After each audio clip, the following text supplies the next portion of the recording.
Hello everyone. Today I am going to discuss your new topic that is communicable disease and diphtheria. ठीक है, आज हम लोग देखेंगे डिप्थीरिया में क्या क्या कंडीशन कॉज होती हैं, डेफिनेशन इसकी देखेंगे. It is an acute and highly contagious bacterial disease. ये एक्यूट होती है और बहुत ही हाईली कंटेजियस होती है और ये बैक्टीरियल डिजीज़ होती है. Causing inflammation of the mucous membrane. ये म्यूकस मेम्ब्रेन में इन्फ्लेमेशन की कंडीशन को कॉज करता है. ठीक है, इन्फ्लेमेशन ऑफ फेरिंग्स. इसमें जो फेरिंग्स होते हैं उसमें इन्फ्लेमेशन की कंडीशन हो जाती है. इसकी एटियोलॉजी क्या होती है? ग्राम पॉजिटिव बैक्टीरिया से होता है, non acid fast, non motile. और ये किस बैक्टीरिया से होता है? कैर्निबैक्टीरियम डिप्थीरिया. ठीक है.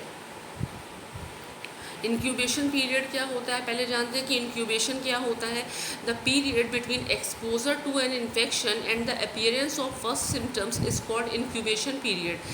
जब आप किसी इन्फेक्टेड पेशेंट के या इन्फेक्टेड बंदे के कांटेक्ट में आते हैं, ठीक है, the period between exposure to an infection, जब आप इन्फेक्शन के एक्सपोजर में आते हैं और जब फर्स्ट सिम्टम्स अपीयर होता है, that time period is called incubation period of that disease. Incubation period इसका क्या होता है? 3 to 4 days. ट्रांसमिशन की कंडीशन, ट्रांसमिट कैसे होती है ये disease? Transmitted mainly by droplet infection from infected skin lesions, by cuts, wounds of affected people who are not treated properly. जो प्रॉपरली ट्रीटेड नहीं है पीपल्स, इन्फेक्टेड हैं, स्टिल इन्फेक्टेड हैं, उनसे भी हो सकता है. ठीक है. बाय ऑब्जेक्ट्स, किसी भी ऑब्जेक्ट को आप अगर टच करेंगे तो भी हो सकता है. फिर पैथोफिजियोलॉजी क्या होती है इसकी? The organism usually infect the epithelium of skin and mucosa of the upper respiratory tract leading to inflammation. ठीक है. देखिए इसमें क्या होगा, जो भी आपका म्यूकस जो मेम्ब्रेन होगी और जो रेस्पिरेटरी का अपर पार्ट होता है उसमें इन्फ्लेमेशन की कंडीशन कॉज हो जाती है. Nose and larynx are common for infection. इसमें नोज़ एंड लैरिंग्स में भी ये इन्फेक्शन कॉज हो सकता है. Attempt to remove pseudomembrane result in bleeding, paralysis of palates and hypopharynx.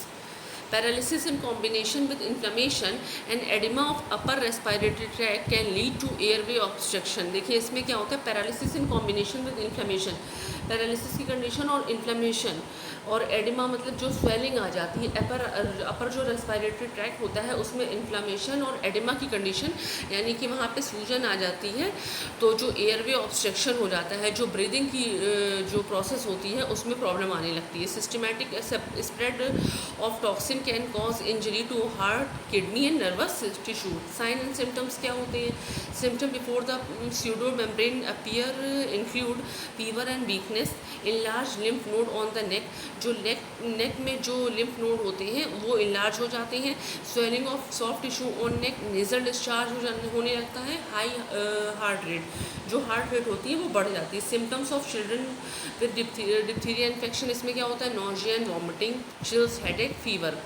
Symptom after pseudo membrane formation में सोर थ्रोट होता है, डिफ़िकल्टी सॉलोइंग में, जो सॉलो करने में चीज़ों को प्रॉब्लम होती है, ब्रीदिंग में भी प्रॉब्लम होती है. डायग्नोसिस, डॉक्टर में suspect diphtheria in a sick child who has a sore throat with pseudo membrane covering the tonsil and throat.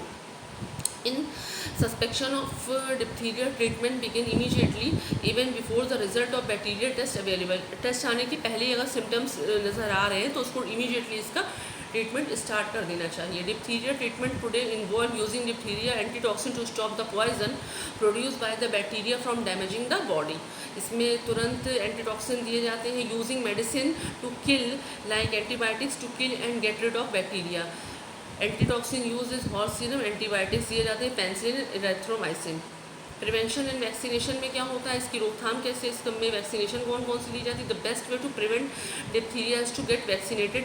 इसमें वैक्सीन दी जाती है. The diphtheria vaccine is combined with vaccine for tetanus and whooping cough known as DPT vaccine. इसमें जो diphtheria की जो vaccine होती है वो किसका कॉम्बिनेशन होता है?